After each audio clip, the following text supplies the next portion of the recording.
Hi friends, ఈరోజు మనం పాలకూర ఫ్రై ప్రిపేర్ చేస్తున్నామండి. పాలకూర కట్టల్ని బాగా శుభ్రంగా కడుక్కోవాలి. ఎక్కువ వాటర్ వేసి దీని ఉల్లిపాయలు పచ్చిమిర్చి కావాలండి. గిన్నెలో ఉల్లిపాయలు పచ్చిమిర్చి వేసుకోవాలి. ఇది ఫ్రై అవుతున్నప్పుడు కొద్దిగా పసుపు వేయాలి. ఈ పాలకూరలలో vitamin A and vitamin C అని ఉంటుందండి. కాల్షియం కూడా ఉంటుంది, బొక్కలకి బాగుంటుంది. కళ్ళు బాగా పనిచేస్తాయండి.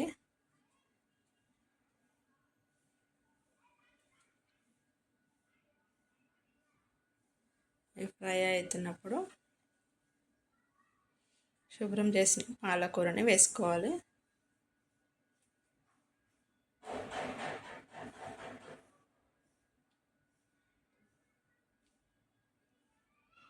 మూత పెట్టి 2 నిమిషాలు పెట్టాలి.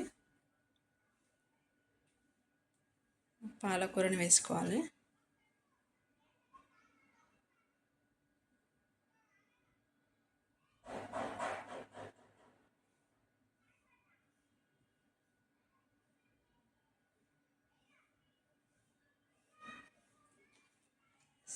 మూత పెట్టకూడదండి, వాటర్ వస్తాయి. మళ్ళీ